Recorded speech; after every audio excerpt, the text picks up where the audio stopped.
And we are live. Woo! Season 2, episode 1.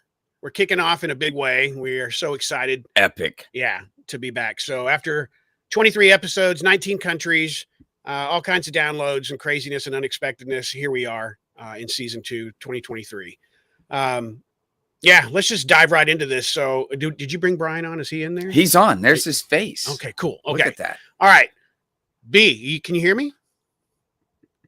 Is he faking it again? I'm faking it. Yeah, all right. All right. So if you're listening, I know we had a ton of people asking and we kept having to reschedule to a lot of different things going on. Duffy got sick and all of our schedules, but we're here. And I don't want to spend a lot of time on your testimony. And first off, just thank you for even coming on. And that was one of the things I told you. I was like, I don't want to bring you on. I didn't want to ask you to come on here until I knew if this was a God thing or not, because, you know, you get Brian on here and your ratings go up. You're like, was it the ratings or was it God? Was it Brian or was it God? So we're happy to know that has nothing to do with you and you're just icing on the cake. What an intro. So, yeah. So if you want to see, No. thank you. I think. So Is that an insult or no, because we know that you have a draw for sure. There's a lot of people asking about you, but I really wanted this to be a God ordained thing, and God's really shown up through the podcast. So, but thank you. Can you hear me okay? Yeah, I can hear you. Can you hear me? You sound like you have auto tune. It's totally like breaking up, but I can catch the words. But Okay. I restarted my internet, so it should be good on my end. Okay. We'll keep going. So let me know if you have any trouble. So I'm going to start off just by saying we're not going to get much into his testimony. If you want to look at Brian's testimony, if you haven't heard it before, he's got a book out, a couple of books out. And then one of my favorites to watch on his testimony is on IamSecond.com. One of the most watched testimonies on IamSecond.com, and so much so that he got to do a second one for them. Kind of a, where are you at now type thing. So, but where I really want to go is there was a interview that I saw last year near the end of the year. I can't remember the guy's name. All I remember is his first name, Rob. Does that sound familiar? Yeah, it's Rob from Machine Head. Okay, that's it. So on that What's interview, the name of his podcast? What's the name of his podcast? Yeah. I don't know. What is it? No effing regrets. Wait, was that Regrets or Rugrats? Regrets. Okay. So on that interview, you were talking about something, how when you came to Christ, and for the listeners, how long have you been a Christian? Oh my gosh. What is that? It's my finger. Oh, where have we gone? What happened? We're gonna take a side. Podcast. What happened? I don't know. I was messing around with some stuff downstairs in my basement, and I yanked something, and my hand slipped, and boom. I don't even know what. You're a guitar player. You can't be messing around with stuff like that. Yeah. So Yeah. I was talking to Rob. I was not. Let's just say I couldn't find the right words at the time, but what I was trying to say was fanaticism was what was driving me before in the beginning. It was just like, yes, I had a fresh encounter with Christ, and he revealed that he's real to me, and it's not just fake, it's not just whatever religion. But I've turned into a fanatic, and I was lacking love and kindness and peace, and I was just like, get away from this dude type of thing. My family was weirded out by me, my band was weirded out by me, my friends, and then all the fans were weirded out by me. The only people that weren't weirded out by me was the fanatics, and they're like, yeah, it was like, it's like I became a huge right-wing, far right Trump supporter, and all the crazy Trump supporters like loved me.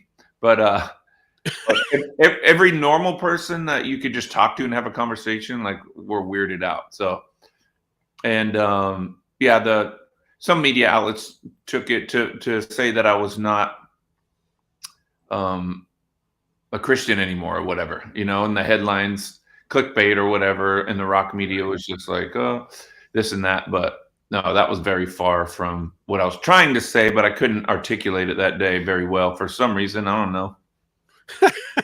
Well, that's actually how I heard about the interview. I had a friend call me and they were like, hey, did you see the latest interview with Brian where he's not a Christian anymore? And I go, where'd you get that? Because I heard it. And he goes, yeah, it says that he took it too far. And I go, listen to the interview before. Yeah, people are crazy. Like, honestly, like, it scares me sometimes how people are so ignorant and they see a headline and then they just, in their mind clicks, oh my gosh, he's not a Christian anymore, because they see the headline. Right. It's like scary that so many people are controlled by media. That's just one small little rock headline. Just think about going on the far different opinions on Fox and CNN, and the lies that they're spreading there. It's like, oh yeah, crazy. It goes a lot deeper for sure. So, okay, so that's good. So how long have you been a Christian now? Was it 18 years, 19 years? I think 18, 18. January 9th. Okay. So it's been amazing. I wouldn't change anything at all. It's the best thing by far that's ever happened to me in my life, because I found the real connection and relationship with Christ, who is very much still alive, and he'll prove to anybody watching, if you seek him and keep on seeking him, ask and keep on asking, he will show himself to you. It's just scripture. It's truth. And so, yeah, it's been 18 years and it's just everything to me. It's everything. Yeah. I don't throw it out there all the time now, because I realize that a lot of people don't want to hear it all the time. So I just want to be, look, if you don't want it, I'll enjoy it and just be your friend, Right. You don't have to have it, because I'm freaking living in sometimes heaven on earth, sometimes suffering on earth. But there's a lot of time where it's like heaven is real now, because of the union spiritually that you have with Christ. Brian, what would you say is like that evolution then? You talked about when, you first got run over by Jesus and you were kind of in this extreme zone, kind of head and heart state of mind. What does the rest of that journey look like since that time? So that's kind of how things started. How would you describe that progression over the last 18 plus years? Oh, wow. Ups and downs. Joys and sufferings. Confidence and fear. Walking with God, becoming a child again in a way that you trusted whoever cared for you. And I realize that could be a trigger point for people, because not everybody was cared for correctly. But if you were at one point in your life where you didn't have to think about what to eat, you didn't have to think about, just the necessities in life, and you just trusted someone. That's how it kind of is with God. Faith can be translated to trust as far as meanings, and it's just like, you can go through something that looks so bad for you, and you just have a trust deep inside of you once you develop that relationship with Christ, that the scriptures promise that there's things, all the hard things in your life are actually working for you. That's what faith does. It's like the opposite of the world. When this dude that wrote like a lot of the New Testament was talking about, is Paul I'm talking about. He was saying that he delights in things to go wrong. I delight when things go wrong, in weaknesses and insults and hardships and difficulties, because he had an understanding of the spiritual faith that Christ pours out his power on lives when that happens. So you kind of have you just make your mind do the opposite. You teach yourself like, oh my gosh, bad things are happening. That means God's getting ready to turn this around, and he's going to do something good. And it always happens every time. Like I'm going through something, give it a couple months. There's something like he puts a smile on my face. I don't know how. Sometimes I'm like, I don't know how you're going to put a smile on my face again after going through this. And then sure enough, I just forget it like it never happened and healed and ready for the next thing. And then ups and downs and ups and downs, you know? Yeah. When the downs aren't so down because you can't stay down anymore. It's like that song, I get knocked out, but I get up again. You're never going to get me down. Although that's about vodka, but hey. But seriously, you know? That's good. It's true. No, and that's actually one of my favorite things. That was kind of my next thing I wanted to get into. It's one of my favorite things about you. It's what I call kingdom mindedness and how you have gotten there. Because as I was telling Duffy, I was like, you know, Brian, you didn't have the religiousness that we grew up with. Right. You know, we grew up in that, and we got kind of, you know, for lack of a better term, just kind of pooped on by a lot of that stuff. And so you didn't have that. So I've been in situations where I remember a conversation I was telling Lynette, and I was just kind of going off on, you know, something that was annoying me. And you looked at me and you were just like, you know, and you put a different spin on it. And it's what I call kingdom mindedness. And I go, I didn't even see it that way. Like I was so caught up in the religiousness of it or the whatever. What would you say? Because there's a lot of people out there that struggle with that, with the religiousness of things and what people call spirituality. What keeps you grounded in that to stay, not that you're perfect, not that you always get it right, but to stay more kingdom minded all the time? Bro, I was so out of control with my emotions. Like my emotions ruled my life first 34 years. You know, I was just like, as a kid, I felt deeply. So I would get hurt easily. And I got bullied a lot when I was a kid. So like that really hurt me. And I got suicidal too young, you know, just thinking bad thoughts, you know, and wishing that I had like courage to like stick up for myself and even fantasize about stabbing the bullies and like weird stuff, you know, like some of these kids that maybe do shootings and stuff think about, you know, and then they actually do it. But I was just, when I found Christ, I was like, I don't want that anymore. I want the farthest opposite. And then I kept reading the scriptures and, you know, like make every effort to keep the bond of peace, you know, and consider others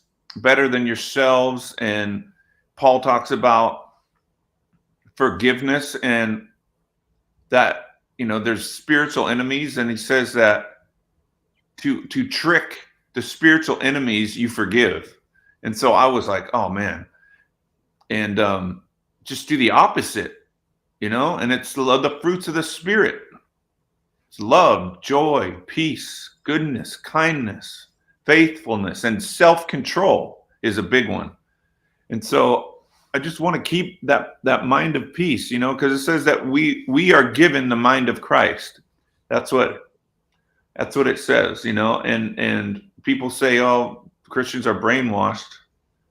Well, it's not really washing your brain. It's given a new brain. You're given a new mind to think differently. And so, and that mind is love and light and peace. And, you know, you deal with disagreements and stuff and you get to it, but you're not supposed to leave it there. You're supposed to go back to peace. Right. So I'm not perfect. You know, I battle with it sometimes too, but I just don't like that stuff, you know? And it's like, what's one of the biggest issues with this fallen world is division. Yeah. It's separate. Like you believe this, I believe this, I think this way. And so, you know, families are separated, friends, you know, and of course society. It's like the last 3 years, it's been division is like the biggest bomb of this whole warfare that we've been in, you know, is division, a bomb of division. It's just like everybody going at it. So Right. That's all. You know, it's just from my past trauma and my past personality. I just want to stay far from it. So I try to keep peace in my mind. Yeah. And I leave that stuff to God. You know, I'm just like, Lord, I don't want to try to be God in every situation. You know, I just leave that stuff to you. You know, pray for the person, walk away. If I need to talk to him about it, talk to him, and then be done with it. Right. No, I love that. I love the idea, what you said, of do the opposite of what we want to do. And it's usually probably a pretty good idea. Right. The scripture is very clear that the flesh is against the spirit. So the love and light and peace that he desires for us to do, we want to do the opposite because that's the flesh. Yeah. And so our spirit has to grow to be bigger than our flesh. And it takes time. And that's, I went through a quick process, about 8 years. It was pretty quick. You know, sometimes it takes people a lifetime, but I feel like I learned a lot in 8 years and I got my emotions under control. But you meet people like Todd White, bro. He was 2 years walking with Christ. And I would ask him, like, how do you not have depression with all the stuff you did? He's like, I know my identity, man.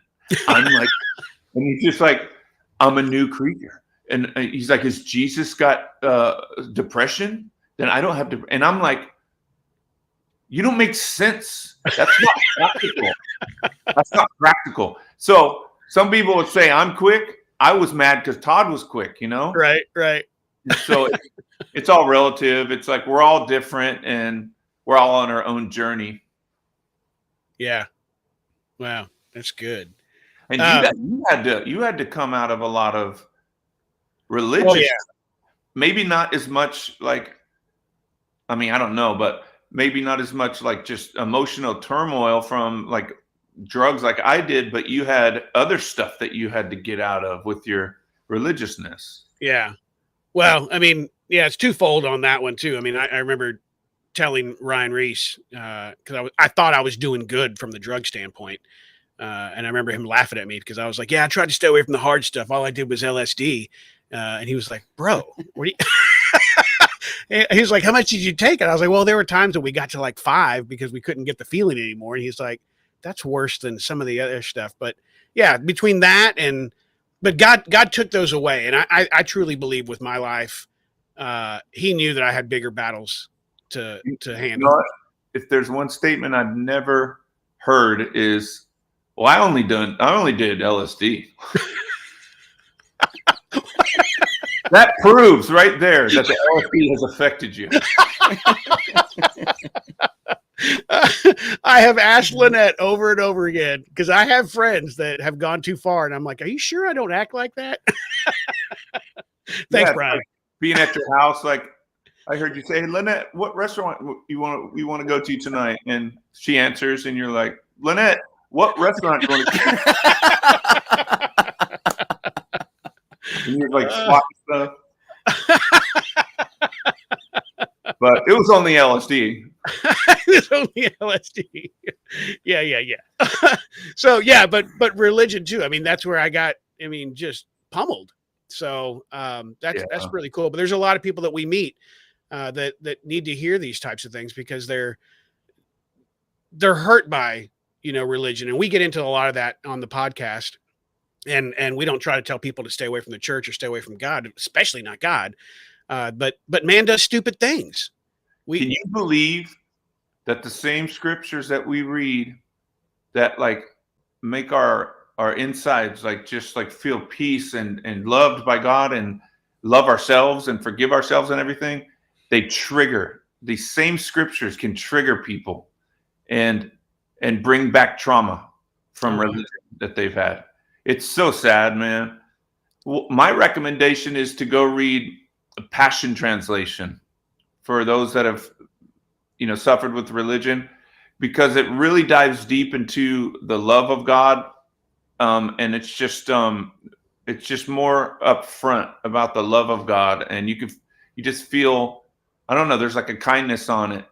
Right. Because God is love and they don't misinterpret anything. They just, that's their foundation. So they translate it with that first in mind, and Right. it's a really good translation. So Yeah, Lynette would actually say that. She said if people would stop reading the Bible like with the sound that God's screaming at you and read it with love, it's a totally different read.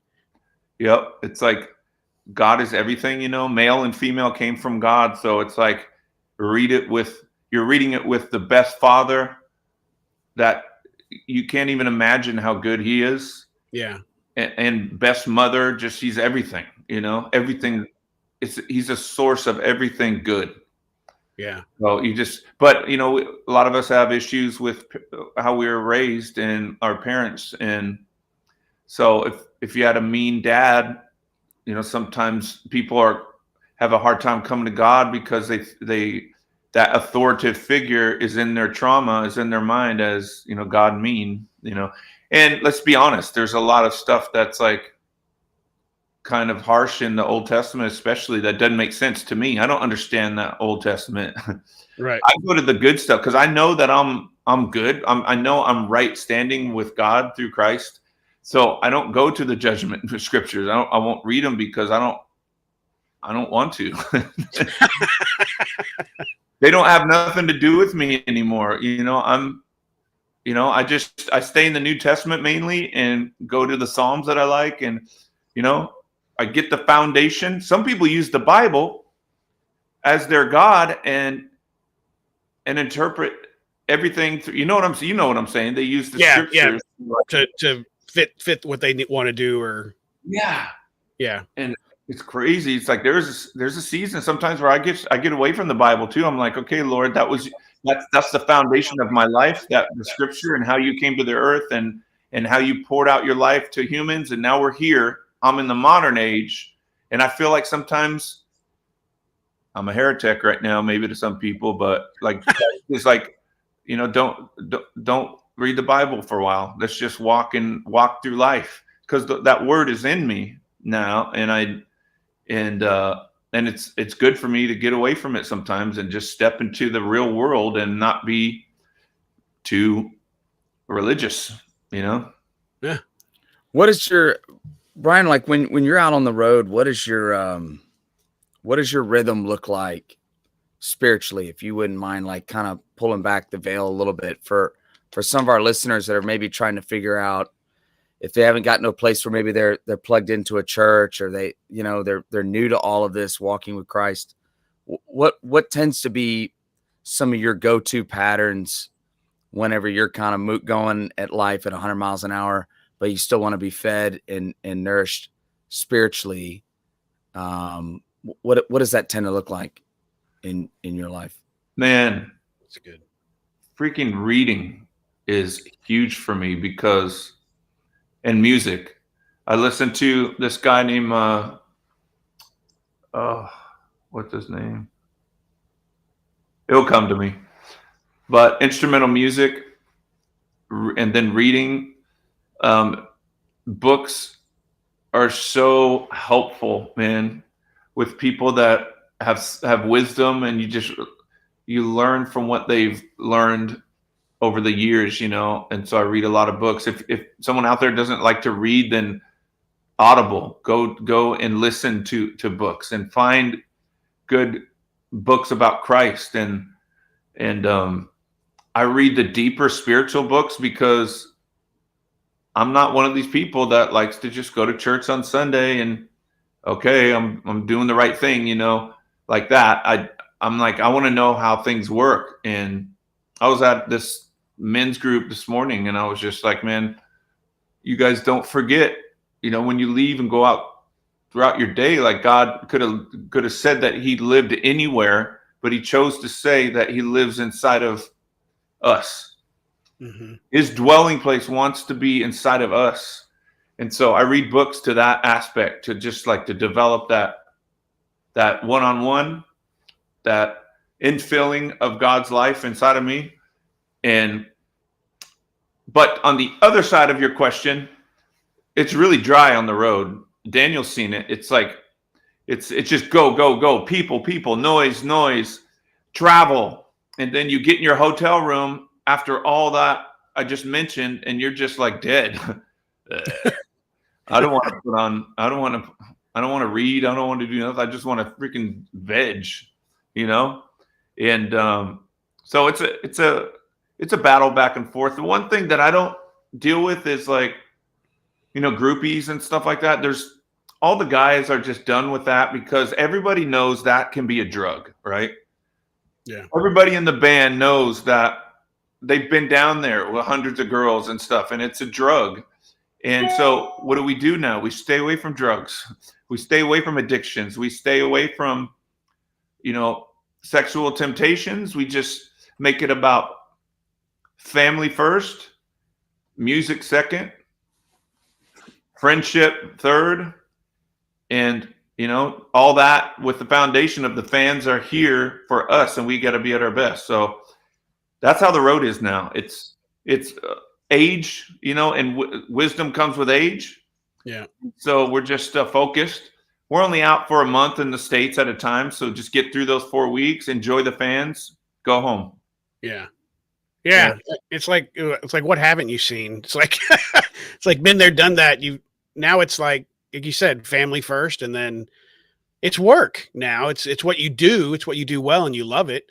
But you don't have to get into all that other stuff. You've been there, done that. Yeah, it was a party before, you know, before Christ. Yeah. It was a party, and that party turned very dark for everybody. Yeah. And it got really, you know, scary and depressing. And so now it's like what we do and what we love. It's like we still get to do this, you know. Right. And sometimes it feels like work, but most of the time it feels like play. You know, I started playing guitar at 10 years old, and I get to play guitar for an hour and 15 minutes a night for a living, you know? Yeah. You know, when it becomes like work, it's like the third weekend and you're playing blind for the however many time, you know? But if the crowd's dead, listen, any Korn fans out there, if the crowd is boring, then it's work. If the crowd is going crazy, it's not work. It's fun. Yeah. So dead crowds are just like, oh gosh, let's just go to the bus if it's going to be like this. I had a friend that was in the airport. He said he called me. He goes, this is the weirdest thing. He goes, I just sat across from Slash in the airport. He goes, it was so weird because he was just like talking business. And I go, what did you expect? I go, he's been on the road forever. He's been, you know, he's like, I don't know. He goes, I thought he'd be like drinking and screaming and I don't know, cocaine or something. I'm like, he's beyond all that. Dude. It's all about just, I mean, at that level, those guys probably got, you know, a couple $100 million in the bank or something. And they're doing, that takes work. Listen, more money takes more responsibilities. And so you got all kinds of businesses going on when you have money like that. Right. At least like, you know, if they're not like entrepreneurs, that's a lot of money. And you got to talk to a lot of people about where it's at. That's right. A full-time job in itself. Right. And as Biggie Small says, more money, more problems, huh? More money, more problems. Yep. Okay, so here's the other thing. One of the things I love about you too is how you love people. Every time I'm around you, I tend to get to like just your friends in general, but even more protective of you with people coming around. But when I watch you, sometimes you love people well. And knowing that you're on the road with people that are not like-minded, you still do that well. How do you separate those that, you know, don't walk the way you walk, believe the way you believe, but still love on them? What drives you to that still loving? Obviously it's Jesus, but yeah, you know what, you know how some scriptures just like you read them and then they no pun intended, but tattoo your soul right forever. One of them was what Paul said, that he said, consider others better than yourself. Yeah. Right? Yeah. And so I want to feel that inside and treat people like that on the outside with a balance of not getting taken advantage of, Right. But, so it's just, that's it. And it's not like I'm trying to be a good Christian and love people well. I actually like love people well. Like I feel it. Like I don't feel like a lovey-dovey, but I enjoy, like when we hang out, we have so much fun. Yeah. We just laugh and freaking, I just like to bring out the fun in people. Right. It's not like work. It's just a personality thing. And I love it so much that I do it on text too. And I'm trying not to do that no more because because the phone takes up too much time in my life. So I'm trying to keep it straight. But I don't know, man. I just love people. And what do they say? Joy is a serious business of heaven or something like that. That's a saying I've heard a lot. Because what's right after love and the fruits of the Spirit is joy, and it's just, I think humility is the key of who Jesus is. I mean, what's that scripture in Philippians where it says that he was in the very nature, he is God, but he humbled himself and came to the earth and became obedient even to the point of death. He was born as a baby and he was God, I mean, that's right there. That's hard for people to believe, Right. Because it's the single most, by far, the biggest act of humility that anyone can or ever will do. Yeah. Talk about stooping low, right? Someone wiped God's butt. The things you don't think about. I mean, seriously, he stripped himself of all deity and became just like us. And why? So that he can sympathize with the human experience and grow up to be just like us, be tempted in every way, and so that he can have compassion and empathy on us. It's good, staggering when you think about it. So, I mean, that I went in a different direction, but no, that's good. But that's why I just enjoy people, and humility is so important to not be impressed with yourself, and like whatever 40 million records, Grammys that we have. It's like, that's really cool that we did that. But I'm just like you, and I want the heart to consider you better than myself. Not to get brownie points, just to, when you obey the Bible, you actually feel more peace in your life, And so maybe I'm selfish. I do it because I want to have more peace. Well, my old pastor always used to say, be Jesus with skin on. That was his term that kind of made us think. And it's kind of a weird concept, be Jesus with skin on. But yeah, and that's what you're doing. And that's the biggest problem that I think a lot of people have, is they think just because we're Christians that we're going to go ahead and, judge everything in their life that they're doing. So they automatically feel condemned from so many, but that changes it. It changes it drastically. Yeah. I just hang out, and what do we have in common? I think I keep going to Paul, but I think he said find common ground, Mm-hmm. Like I have things in common with all kinds of people out there, like just life, Netflix shows, music, making fun of the freaking weird politics out there, like all kinds of stuff. I just enjoy people and I have fun with them, Yeah. Yeah. What's your current Netflix right now? I mean, a curveball. I do watch things that I shouldn't sometimes. Like I watched the Dahmer, the whole freaking series. Oh, not doing it. Not doing it. And I watched, to me in my mind, when I watch these things, I'm like, how does a person go there? That's what it's like.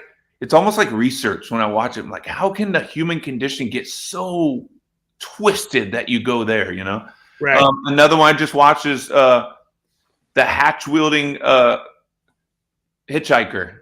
Oh my gosh. And they're usually documentaries that I love to watch. It's a documentary about this kid who who saved. He had a hatchet, and this guy was like attacking a woman and hitting her. And he came and he whammed her 3 times, or hit him on the head 3 times. Only one time with the blade. The other was with the handle, but he saved the woman, became a hero, and then ended up killing this other guy that was supposedly a pedophile. And he thought he was being a vigilante. So just, that's it. That's my Netflix stuff. Yeah. Did we just go to PG to I think so. PG-13 or right before you go to bed? Netflix right. So go back to the Dahmer, because you were telling me about this a while back, a little bit ago. What was the most impressive thing that you told me about it? What was the most impressive thing about the end of his life that a lot of people probably don't know? Oh yeah, he came to Christ, and there's actually a YouTube video of the real priest or pastor, I forget, I think it's a pastor, who led him to Christ in jail. And he was like, Dahmer asked him, God wouldn't ever take me, would he? And he told him, he said it was hard, but he told him about the forgiveness, and look, I don't know what that looks like on the other side. Do his victims go on the other side and Christ takes them and they are filled with love and they're waiting to forgive Dahmer on the other side as he comes to God in jail? I don't know. That would be crazy.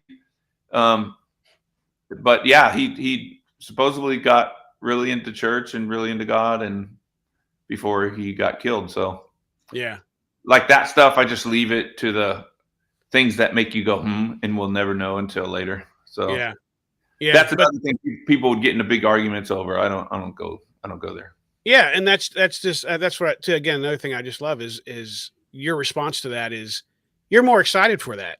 That's where we should be. I don't care who they are. We should be excited that someone in the worst of their life has come to know this Jesus that we love and adore and are just stupid over, then go, oh, he doesn't deserve it. Right. It's just cool. So, and it's understandable that people would be like, he doesn't deserve, because what he did was shocking. Shocking isn't even the right word. It's like, right. It's like baffling what he did. So I understand people's, on that, there can be division because that's freaking crazy. That's a crazy, someone forgiven like that, it's just, yeah. Yeah. I never want to open freezers whenever I'm showing houses. So Brian, I got to ask you, for those of the listeners that don't know, your picture is actually over my shoulder right now. Here you are. This is like 2009, 2008. Yeah. What is that? What is it? That's you in the back seat of a 68 Impala with me with a full head of hair. I've since moved all that hair from the top of my head to my face. But I don't know if you remember, right? You came by and you had enchiladas at my home in 2008 with my family. That was the most surreal, bizarre, awesome experience. Yes, we were on the road, right? Yes. Like, who in the band came with me? The first time it was just you. It was just you. You spoke at our church at Salem and Tomball. Is this the guy? Yeah, we talked. Yeah. We talked about it a few months ago. Yeah, last year sometime. Yeah. Can you send me the picture of that? Because of course. Can you see the other guy? Is that Ralph with me? I think so. Ralph Patlin. But what was very cool is so getting to get a front row seat to that early phase of your conversion, and just you kind of got put on like an unofficial church tour. Anyone and everyone that could get a hold of you. We were one of those people. We drug you into our church and we went around and did a lot of cool stuff.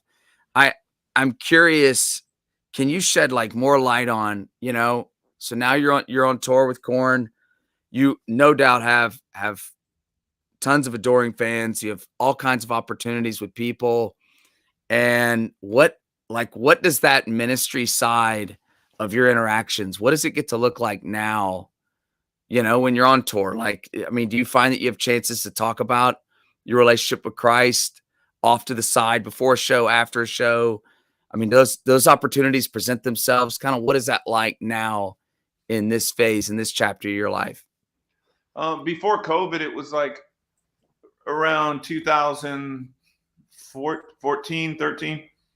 We started really being like, we're going to do it, and we're going to gather fans, 20 to 30, 40, sometimes more.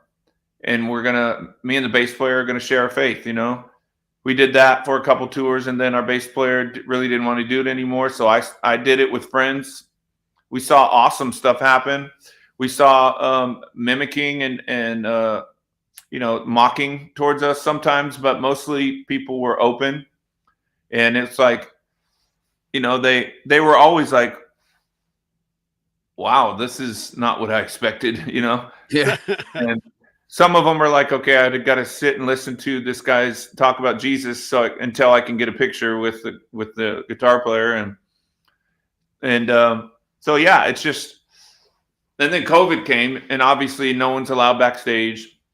Mm-hmm. Things changed, and now it's starting to pick back up with that again. But a lot of people, everything's shifted for COVID, and there's so much online stuff now. I think the YouTube channels like quadrupled or something crazy. Yeah, people are doing everything online, and so. And I don't want to burn myself out either, because it was hard. I would literally get off stage and wipe my face off and then go hang out with fans for an hour and a half. Wow. And so it was cool, but like every single night. Now I'm just like, going to let it flow, kind of be spirit led in it, and yeah, I love doing it though. I really do. Cool. It's cool. Very cool. Okay, so were you at one of those before? What? Say it again. Were you at one of those before backstage with fans praying for him, or no? No, but I saw some of those things like Todd White, and he came out sometime, and he came out in Dallas. So for instance, Todd White came out in Dallas just what was it, last like September or whatever. Right. And we hung out in the catering room and had a few people in there, and this one girl was like, she had a crazy story. Anyway, there was prayer and there was some cool stuff happening backstage, and so some nights are boring, some nights are fun. And I remember in Cincinnati, I tried to do it. I was like, well, we're going to do it tonight. And it was just a dud. there was like a couple people that were really impacted, through friends of mine. But as far as, I like the power of God to be displayed. And when I don't see it, I get like, come on, Lord. We're stepping out, reveal your power to these people, Yeah. But I'm going to keep doing it. That's for sure. Yeah. No. And believe it or I know you know this, but even when you're not doing anything, just you're walking your faithfulness, it speaks volumes. People are talking about it all the time. So that's good. Right. Okay. So we're going to leave with this. I'm going to let you get back to your cold out there, 'cause we're not cold here. We had a freeze that was crazy, like 3 or 4 days of nuts, absolutely no wetness whatsoever, just cold. And then the next week we were in the 80s. Mm-hmm. So it's crazy. Yeah, I love the cold so much. It's like my favorite time of year. January, we're always, off for at least most of the month, and every year. And I just sit with my fire on, jackets and blankets, and it's amazing. That's awesome. Okay, so I want to leave with this. Actually, 2 questions. The first one is not serious, and the second one is serious. So first one is for our listeners. Who was the coolest in all your years of travel? Who was the coolest celebrity that you were just so excited to meet, and who is still the one you haven't met?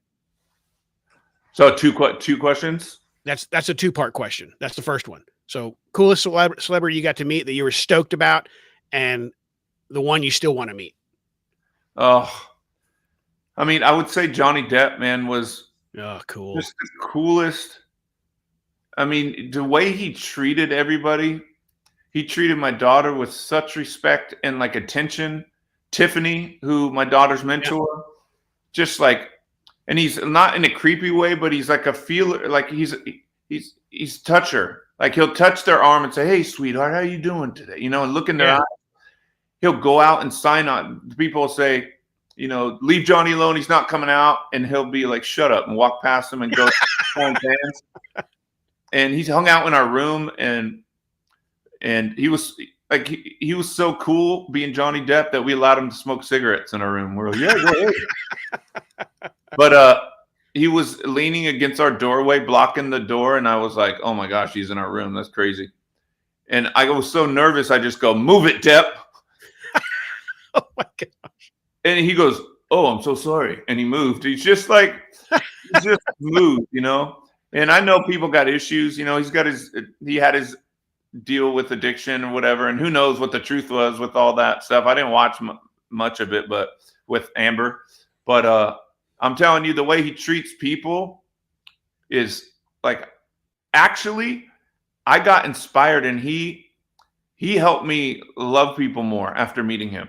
Oh, a person at that height of being an actor at that level, like he'll go down in history as one of the best actors. And he was so humble and kind to like just everybody. And so, you know, I was trying to be like that before, but after seeing someone at his level like that, I was more, I swear, I was inspired to be even more kind and humble, you know? Yeah. My girlfriend in high school couldn't wait to get home from school to watch 21 Jump Street because she was in love with Johnny Depp. And I started getting jealous of him. And she looked at me and she goes, the only reason I think he's so cute is because you look a lot like him. There you go.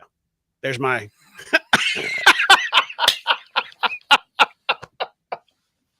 Cricket. Okay. Okay, she obviously was trying to put out the fire of a fight. Right. She's like, what can I say to make him not mad at me? No, you're good, dude. You're good, dude. Okay, so the one you haven't met yet. Dead or alive? Yeah, dead or alive. Okay, Randy Rhoads. Oh yeah. Okay, good. I mean, Angus Young got me going, but Angus is more like party and bluesy, you know? Yeah. AC/DC I'm talking about for those who don't know. Randy Rhoads was more like feel and melodic, and you know, you felt the emotions, you know, of his playing. His soul came through his playing. So it'd be really cool to meet Randy Rhoads, and just honor for him having to die so young in such a shocking way. Yeah. No kidding. Speaking of Angus Young, I'm learning Thunderstruck right now, the intro, and it's no, I'm learning the guitar part. That hurts. It's hard. I can't do that. Very hard. It's very hard. Okay. Final question. We reach a lot of people again that are hurt by the church, that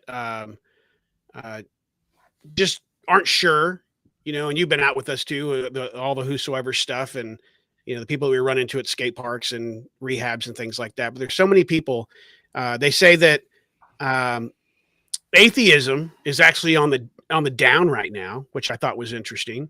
Woohoo! But Wiccan is on the rise, which is quite interesting. So there's obviously a lot of seeking going on.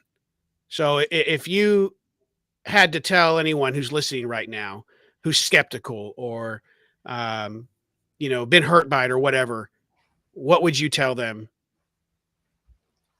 What heart message do you have for them that they're just trying to figure this out? What if they've been hurt by what? Hurt by church, hurt by God, hurt by, you know, whatever. And they're trying to figure this out. What would you tell them? I'd be like, Why don't you call a wambulance? Oh my gosh. I'm just joking. Wait, this was a serious question? It's a serious question.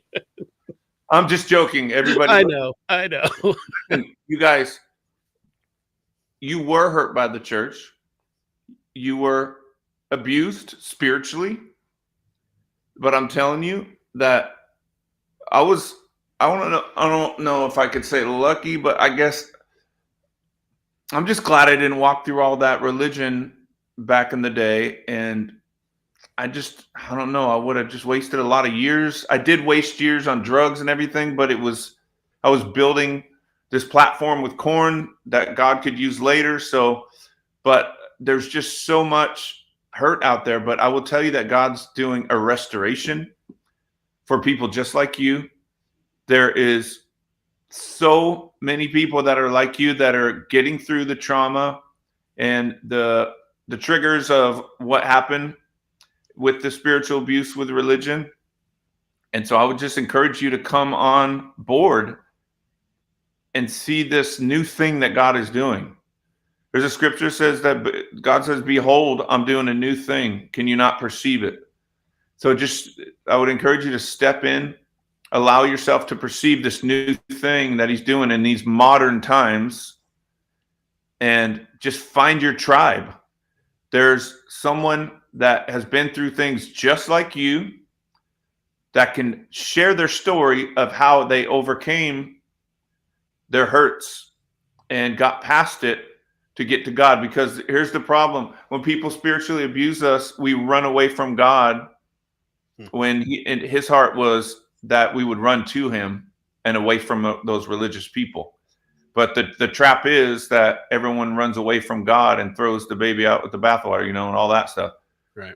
So what better time than now? 2023, start of the new year, open yourself up and to perceive this new thing that God's doing, to have a clean slate, to find out who he really is and learn who he really isn't from what they tried to teach you.